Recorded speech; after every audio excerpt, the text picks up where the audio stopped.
कली दिल की खिल जाए, सतगुरु तेरे चरणों की गर धूल जो मिल जाए, सतगुरु तेरे चरणों की।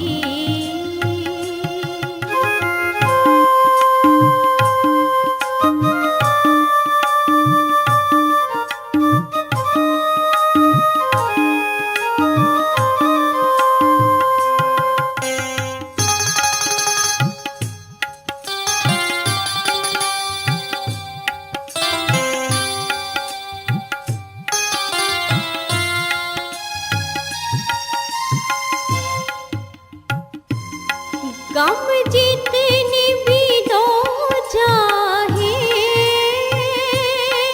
नजरों से गिराना ना,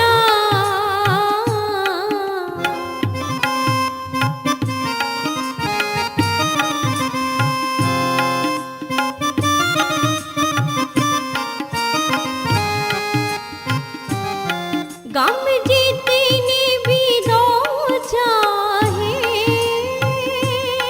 नजरों से गिराना ना,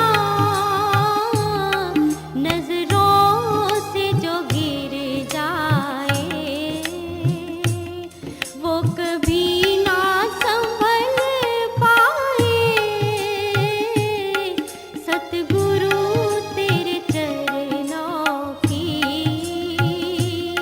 गर धूल जो मिल जाए,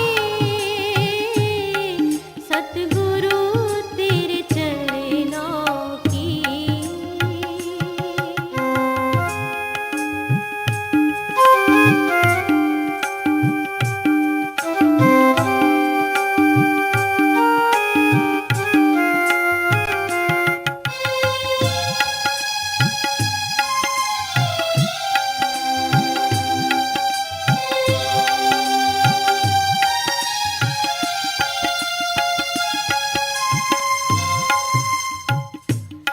बस एक तमन्ना है मेरे इस जीवन की,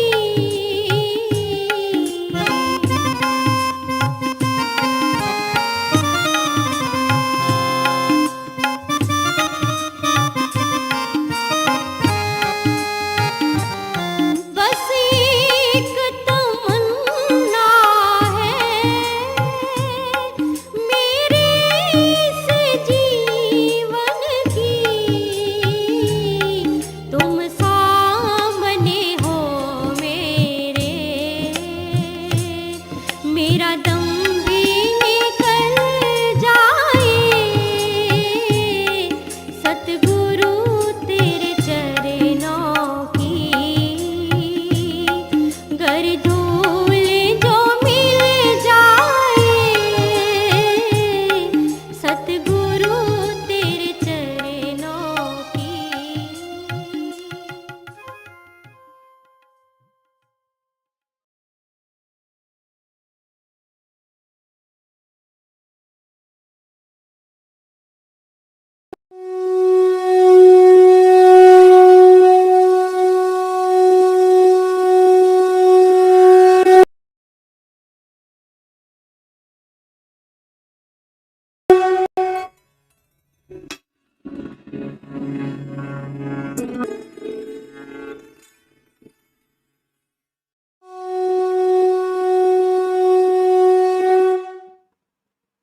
अभी एक भजन होगा,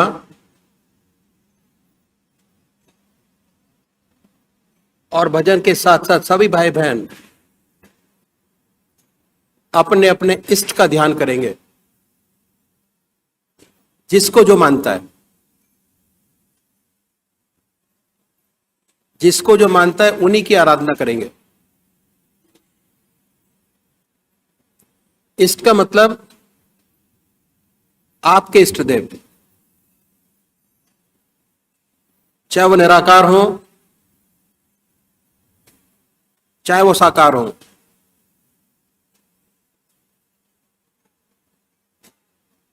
अगर देखा जाए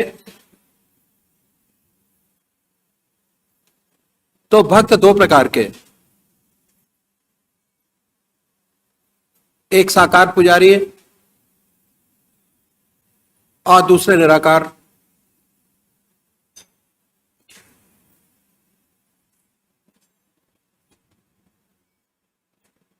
साकार पुजारी क्या करें? सबसे पहले यह निश्चित कीजिए कि परमात्मा की कौन सी मूरत, कौन सी सूरत, कौन सी शक्ल,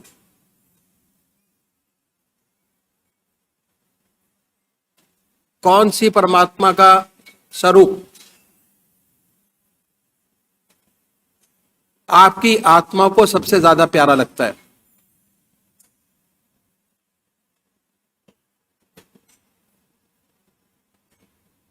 जिसका रह रह के ख्याल आता है आपको,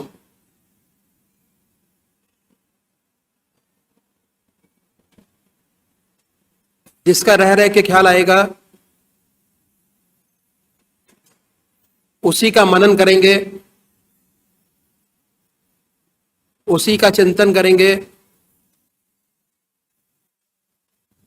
उसी को याद करेंगे, तो आपका मन आपके इष्ट के चरणों में बहुत जल्दी लगेगा, विरोधाभास नहीं होगा। हम मानते राम को हैं, आराधना कृष्ण भगवान की करते हैं, तो आराधना तो कर सकते हैं, पर अगर चाहें कि उससे ऊपर उठे,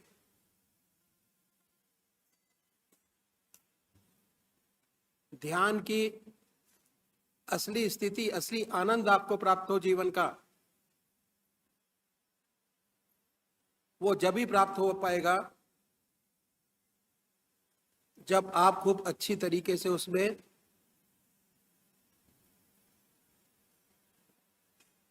आराधना करेंगे, आराध्य होंगे। तो ये बहुत जरूरी है। साकार पुजारी ये निर्णय करें, जैसे मैंने आपको बताया कि परमात्मा की कौन सी मूर्त, कौन सी सूरत, कौन सी शक्ल, कौन सा नाम आपको सबसे ज्यादा प्यारा लगते हैं, उन्हीं को मानिए। उसके बाद अगर आपने पूजा का कोई स्थान बनाया हुआ तो स्थान पर जाएं,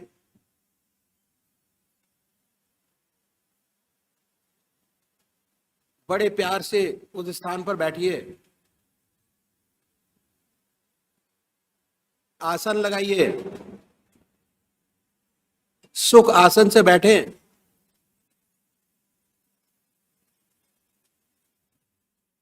अपने इष्ट के प्रति जो आपके भाव हैं उनको मन ही मन प्रकट करिए। उसके बाद अगर कोई भजन आपको आता है तो भजन को गाएं।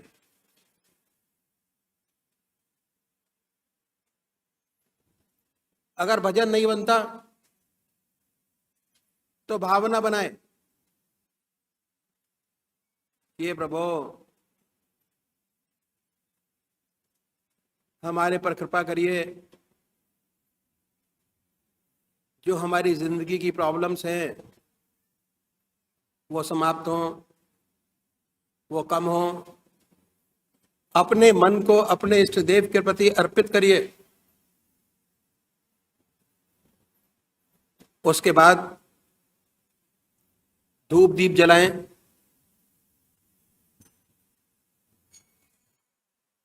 और ये महसूस करें कि आपका इष्ट सह शरीर आपके सामने विद्यमान है।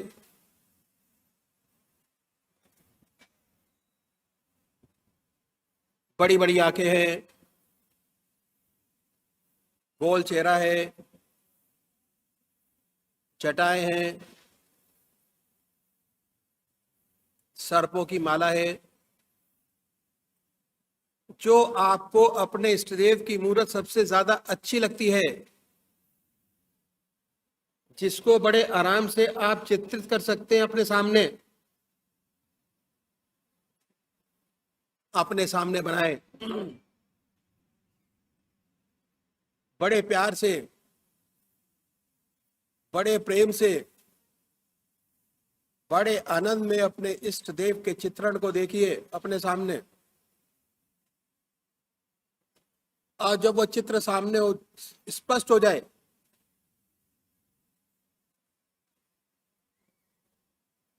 अपने हृदय पटल पर उसको उतारने की कोशिश करिए। दिल की हर धड़कन पर आपका जो मंत्र है उसको सुनने की कोशिश कीजिए। और जब तक ऐसा ना हो तब तक जिह्वा से बड़े आराम से अपने इष्ट देव के नाम को ले सकते हैं, बड़े प्यार से राम, बड़े प्यार से ओम। ये महसूस करें कि दिल से निकल रहा है और हम उसको सुन रहे हैं। दूसरे वो भाई हैं जो निराकार भगवान के उपासक हैं, परमात्मा की मूर्ति को नहीं मानते, कहते हैं परमात्मा तो कण कण में व्याप्त है, हर जगह है। वो क्या करें? बड़े प्यार से बैठिए,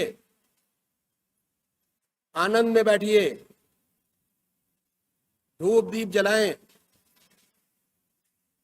और ये महसूस करें कि उनके हृदय से जो उनका सबसे प्यारा नाम है ओम, अल्लाह, वाहेगुरु, निकल रहा है और वो उसको सुन रहे हैं। और जब तक ऐसा ना हो, बड़े प्यार से उस पवित्र नाम को आप जिह्वा से ले सकते हैं।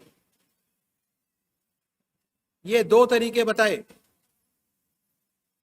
हमारे बुजुर्गों ने परमात्मा को याद करने के। जो भी जैसे अपने इष्ट देव को याद करे, बड़े प्यार से कर सकता है। और ऐसा तो होता नहीं कि हमेशा याद बनी रहे। जैसे ही आप ध्यान करने की कोशिश करेंगे, अपने इष्ट देव को याद करने की कोशिश करेंगे, थोड़े टाइम तक तो आप अपने इष्ट देव की याद कर पाएंगे। उसके बाद आपका मन आपके इष्ट विचारों की दुनिया से हटकर दूसरे विचारों में चला जाएगा। फिर आप उन विचारों को साइड लाइन करिए, हटाइए, अपने इष्ट देव की याद करें, फिर हटाएं, फिर याद करें। अगर ऐसा अभ्यास करेंगे तो इतनी पक्की आदत आपकी बन जाएगी कि कुछ ही समय में जैसे ही आप अपने इष्ट देव को याद करेंगे, आपका इष्ट आपके सामने होगा और बड़ी आनंदमय स्थिति आपकी होगी। अपने इष्ट देव को देखते होंगे, बड़ी सुंदर स्थिति होगी। और जैसे ही सुबह सुबह अपने आपने इष्ट देव के दर्शन किए, सारा समय बड़ी सुंदरता से समय व्यतीत होगा और पूरा कार्यकाल उस दिन का बड़े आराम से अपने इष्ट देव की याद में बीतेगा। और जो काम करेंगे उसमें भी बड़ा जोश और आनंद आएगा, क्योंकि आप ताजगी महसूस कर रहे हैं। मन के अंदर कोई विचार नहीं, पहले का, नए विचार आएंगे, नया काम होगा, बड़ी सुंदर स्थिति आपकी प्राप्त होगी। तो अभी एक भजन होगा और भजन के साथ साथ सभी भाई बहन अपने अपने इष्ट का ध्यान करेंगे।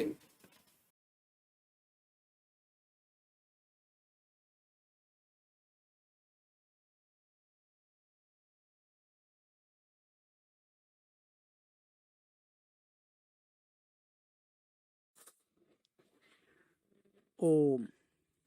जय सतगुरुदेव, जय पद शरणम। दिल में जिग में आँखों में बस तू ही तू रहे।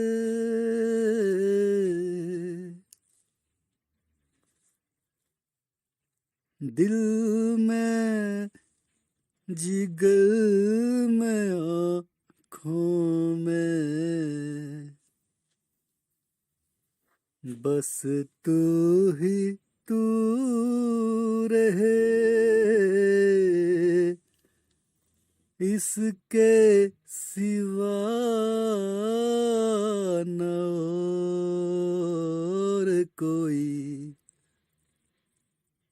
आरज़ू रहे।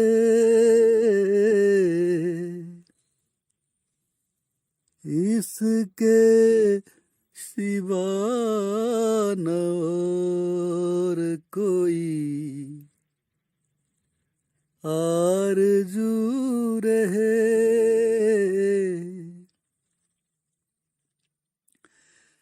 हसरत यही रहे और जुस्तजू यही रहे।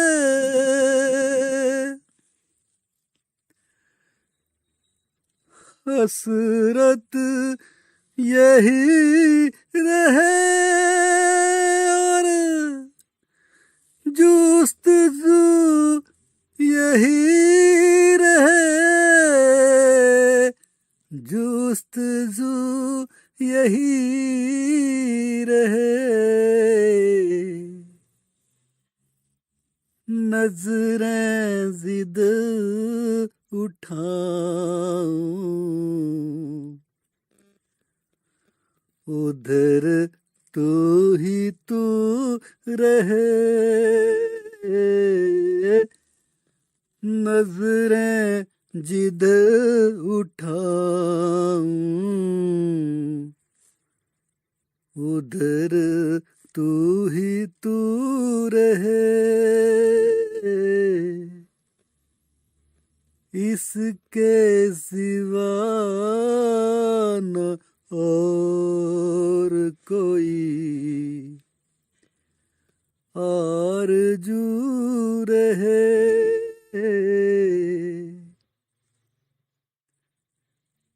दिल में जिगर में आँखों में बस तू ही तू रहे।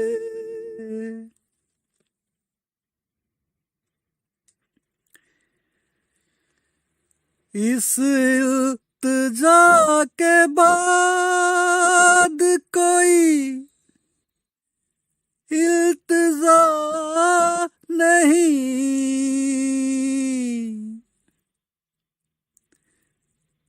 इस इल्तिजा के बाद कोई इल्तिजा नहीं। मेरा सनम हमेशा मेरे रूबरू रहे। मेरा सनम हमेशा मेरे रूबरू रहे। इसके सिवा न और कोई आरज़ू रहे,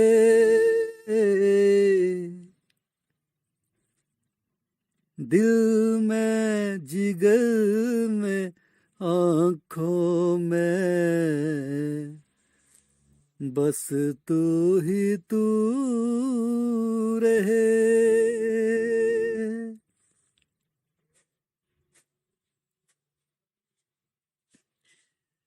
इस एहतमाम शौक से सजदा अदा करूं,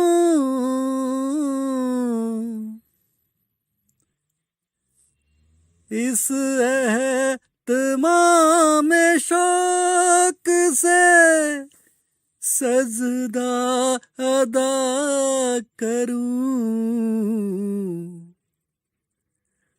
तेरा ख्याल आए तो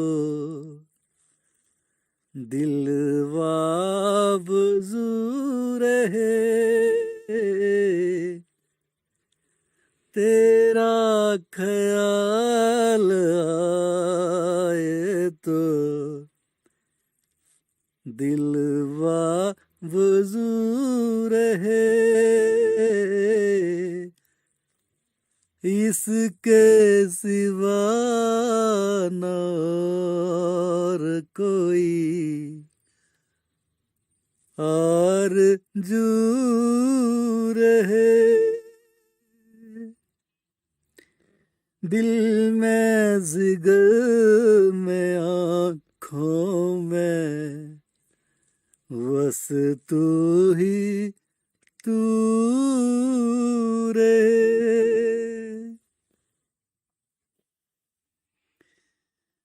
तेरा ख्याल और तेरी जुस्तजू रहे,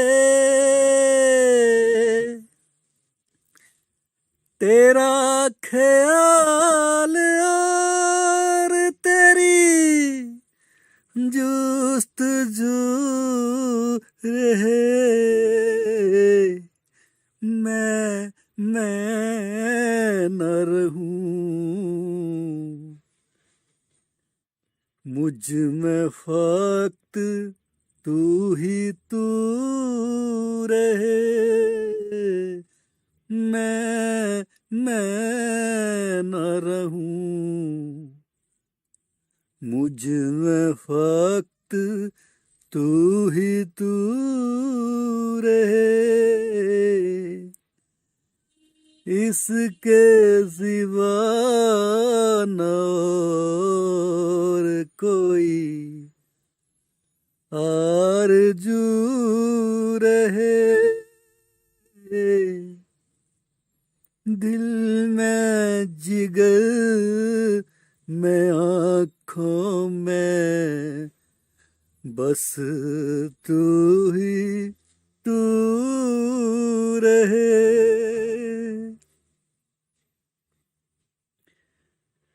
रुसवा न हो गुलाम तेरा रोजे हश्र में,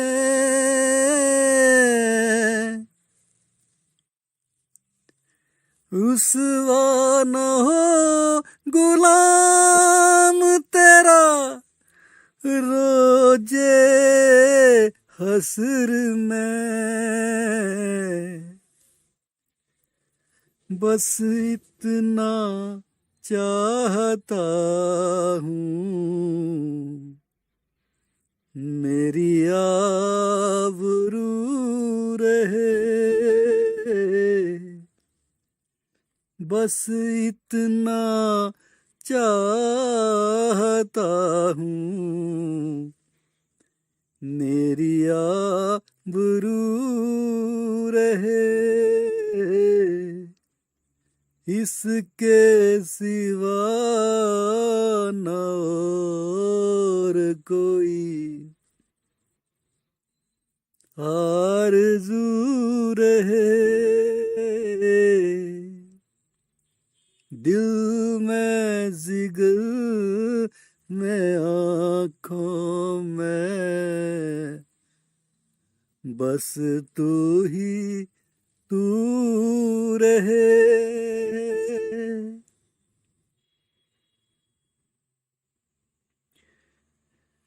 कामिल को आज कामिले ईमान बना दे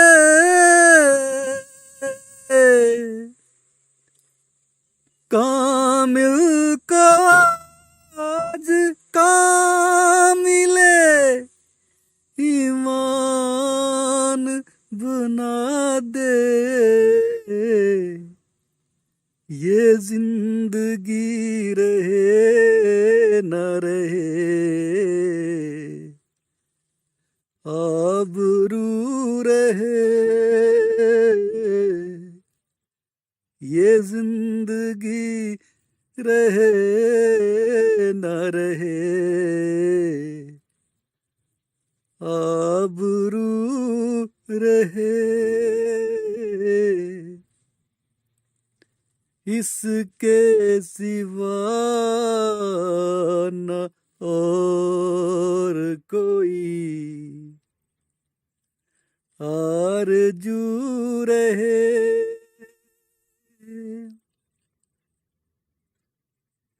दिल में जिगर में आँखों में बस तू ही तू रहे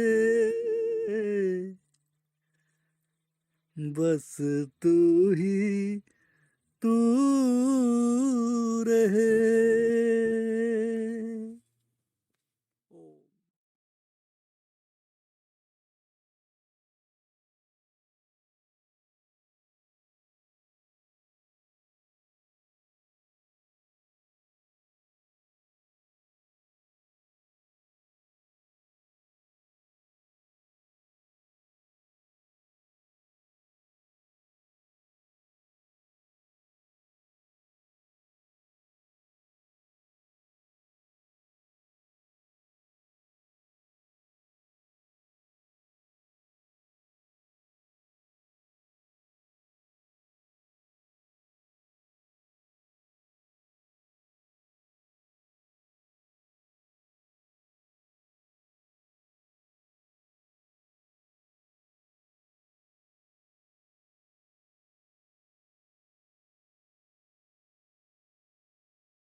निज दुख सुख सब गुरहि सुनाय। निज दुख सुख सब गुरहि सुनाय। कहि वशिष्ठ बहुविधि समुझाय। धरहु धीर होई है सुतचारी। त्रिभुवन विदित भगत भयो हारी। राजा ने अपना सारा दुख सुख गुरु को सुनाया। गुरु वशिष्ठ जी ने उन्हें बहुत प्रकार से समझाया और कहा, धीरज धरो, तुम्हारे 4 पुत्र होंगे जो तीनों लोकों में प्रसिद्ध और भक्तों के भय को हरने वाले होंगे। श्रृंगी ऋषि वशिष्ठ बुलावा। पुत्र काम शुभ यज्ञ करावा। भगति सहित मुनि आहुति दीने। प्रगटे अग्नि चरु कर लीने। वशिष्ठ जी ने श्रृंगी ऋषि को बुलवाया और उनसे शुभ पुत्र कामेष्टि यज्ञ करवाया।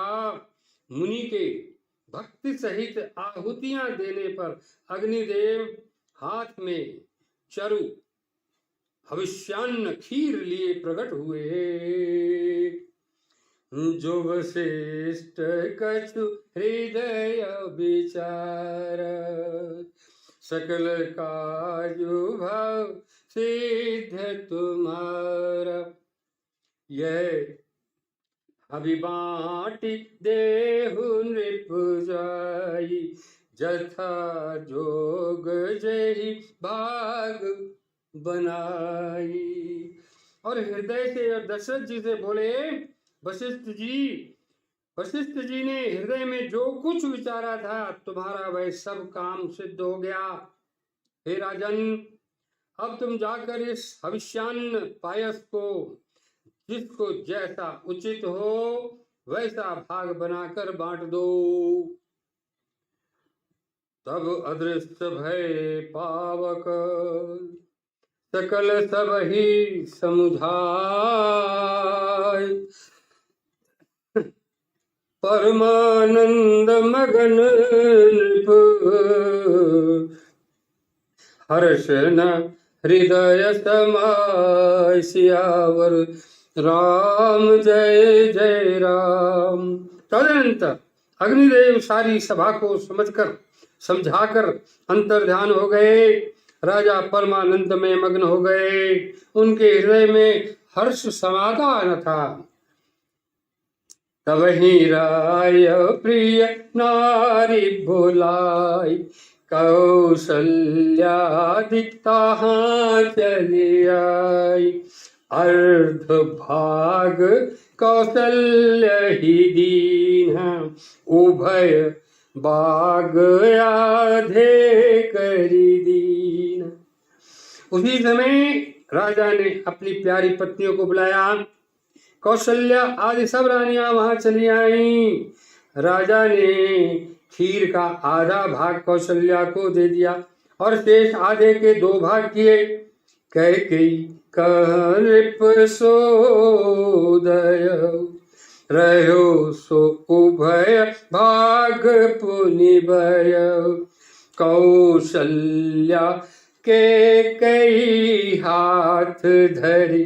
दीनि सुमित्र ही मन प्रसन्न करी। वह उनमें से एक भाग राजा ने कैकेयी को दे दिया। शेष जो बच रहा उसके फिर 2 भाग हुए और राजा ने उनको कौशल्या और कैकेयी के हाथ पर रखकर अर्थात उनकी अनुमति लेकर और इस प्रकार उनका मन प्रसन्न करके सुमित्रा को दिया। यही विधि गर्भ सहित सब नारी। भई हृदय हर्षित सुख बारी। जा दिन ते हरि गर्भ ही आए। सकल लोक सुख संपत्ति छाए।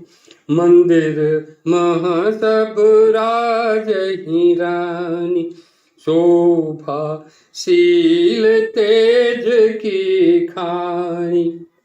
सुख जुत कछुक खाल चली गयऊ, जेहि प्रभु प्रगट सो अवसर भयऊ।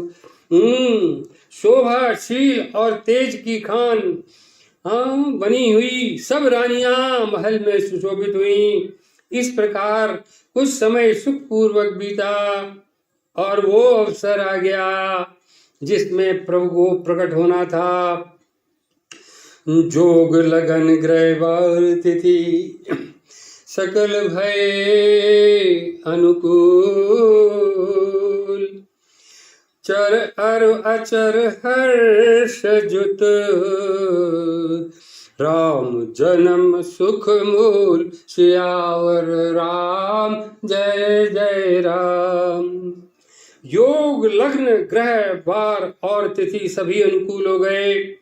जड़ और चेतन सब हर्ष से भर गए, क्योंकि श्री राम का जन्म सुख का मूल है। नवमी तिथि मधुमास पुनीता, शुक्ल पक्ष अभिजित हरि प्रीता। मध्य दिवस अति शीतन धामा, पावन काल लोक विश्राम। पवित्र चैत्र का महीना था। नवमी तिथि थी, शुक्ल पक्ष और भगवान का प्रिय अभिजित मुहूर्त था। दोपहर का समय था, न बहुत सर्दी थी न धूप गर्मी थी। वह पवित्र समय सब लोगों को शांति देने वाला था। शीतल मंद सुरभि बहवाओ, हर्षित सुर संतन मन चाओ। बन कुसुमित गिरि गन मनियारा, श्रवहि सकल सरितामृत धारा। शीतल मंद और सुगंधित पवन बह रहा था। देवता हर्षित थे और संतों के मन में बड़ा चाव था। वन फूले हुए थे, पर्वतों के समूह मणियों से जगमगा रहे थे और सारी नदियां अमृत की धारा बहा रही थीं। सो अवसर बिरंचि जबु जाना, चले सकल सुर साजी विमाना। गगन विमल संकुल सुरजू था, गावही गुण गंधर्व बरु था। जब ब्रह्मा जी ने वो भगवान के प्रकट होने का अवसर जाना, तब उनके समेत सारे देवता विमान सजा सजा कर चले। निर्मल आकाश देवताओं के समूह से भर गया। गंधर्वों के दल गुणों का गान करने लगे। बरसहि सुमन सु अंजलि साजी, गह गही गगन दुंदभी बाजी। स्तुति करहि नाग मुनि देवा, बहुविधि लावहि निज निज सेवा। और सुंदर अंजलियों में सजा सजा कर पुष्प बरसाने लगे। आकाश में धमाधम नगाड़े बजने लगे। नाग मुनि और देवता स्तुति करने लगे और बहुत प्रकार से अपनी अपनी सेवा उपहार भेंट करने लगे। सुर समूह विनती कर पहुँचे निज निज धाम। जगन निवास प्रभु प्रगटे, अखिल लोक विश्राम। सियावर राम जय जय राम। देवताओं के समूह विनती करके अपने अपने लोक में जा पहुंचे। समस्त लोगों को शांति देने वाले जगदाधार प्रभु प्रकट हुए। भय प्रगट कृपाला दीन दयाला कौशल्या हितकारी, हर्षित महतारी मुनि बनहारी, अद्भुत रूप निहारी।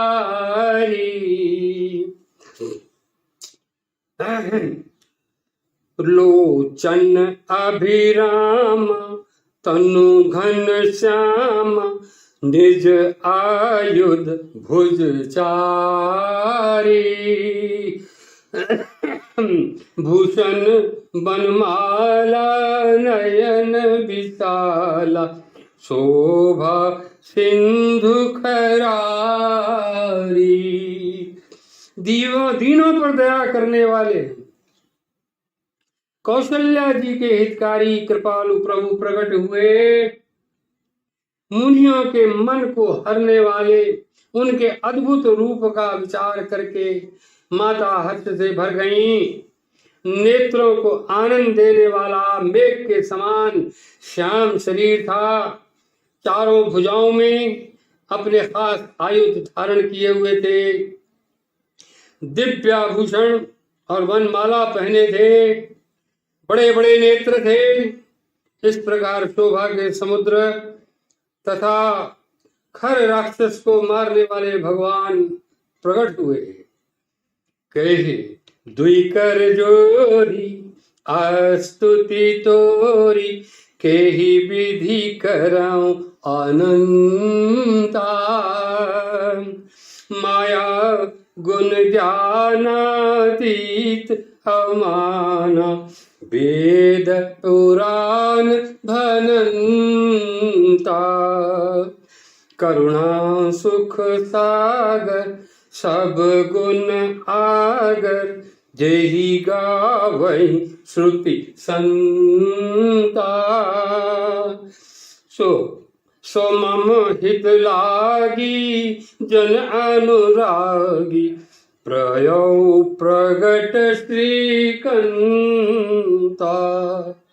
दोनों हाथ जोड़कर माता कहने लगी, हे अनंत, मैं किस प्रकार तुम्हारी स्तुति करूं। वेद और पुराण तुमको माया गुण और ज्ञान से परे और परिमाण रहित बतलाते हैं। श्रुतियां और संतजन दया और सुख का समुद्र, सब गुणों का धाम कहकर जिनका गान करते हैं, वही भक्तों पर प्रेम करने वाले लक्ष्मीपति भगवान मेरे कल्याण के लिए प्रकट हुए हैं। ब्रह्मांड निकाया निर्मित माया, रोम रोम प्रति वेद कहे, मम उर्सो बासी यह उपहासी, सुनत धीर मति फिर न रहे। उपजा जब ज्ञान प्रभु मुस्काना, चरित बहुत विधि कीन चहे, कई कथा सुहाई मातु बुझाई, जेहि प्रकार सुत प्रेम लहे। वेद कहते हैं कि तुम्हारे प्रत्येक रोम में माया के रचे हुए अनेकों ब्रह्मांडों के समूह भरे हैं। वे तुम मेरे गर्भ में रहे। इस हंसी की बात के सुनने पर धीर विवेकी पुरुषों की बुद्धि भी स्थिर नहीं रही, विचलित हो जाती है। जब माता को ज्ञान उत्पन्न हुआ तब प्रभु मुस्कुराए। वे बहुत प्रकार के चरित्र करना चाहते हैं, अतः उन्होंने पूर्व जन्म की सुंदर कथा कहकर माता को समझाया, जिससे उन्हें पुत्र का वात्सल्य प्रेम प्राप्त हो, भगवान के प्रति पुत्र भाव हो जाए। माता पुनि बोली तो मति डोली, तजहु तात यह रूपा, की जय सुसुलीला अति प्रिय शीला, ये है सुख परम अनूपा। सुनी बचन सुजाना रोदन ठाना, कोई बालक सुर भूपा।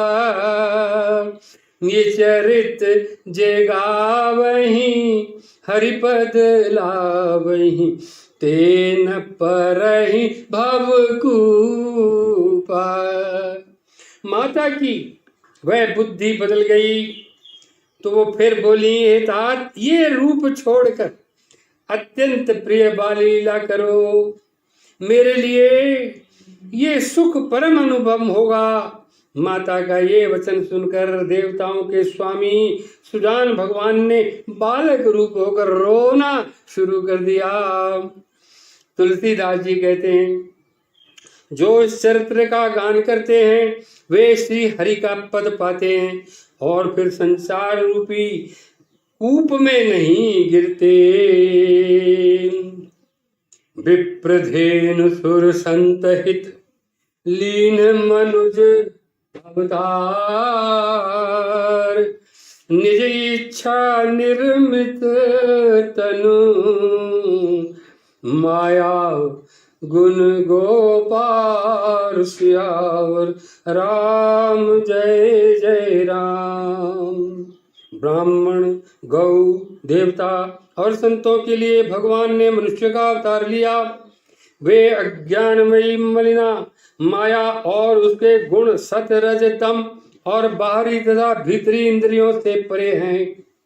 उनका द्रव्य शरीर, उनका दिव्य शरीर अपनी इच्छा से ही बना है, किसी कर्म बंधन से परवश होकर त्रिगुणात्मक भौतिक पदार्थों के द्वारा नहीं।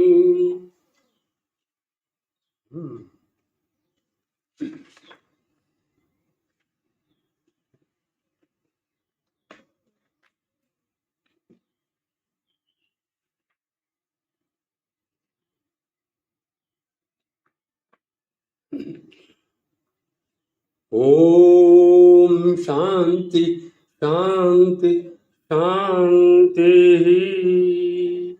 जय सतगुरुदेव, जय पद शरणम।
के जनक परम संत महात्मा परम पूज्य श्री यशपाल जी महाराज अर्थात परम पूज्य भाई साहब जी द्वारा प्रतिपादित इन अनमोल वचनों का पालन करना अति आवश्यक।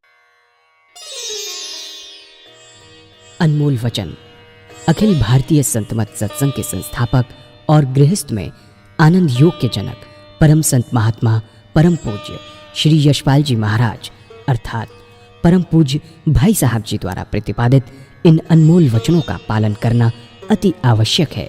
ये वचन हमारी गृहस्थ आध्यात्मिक साधना के लिए मूलभूत सिद्धांत हैं, जो इस प्रकार हैं।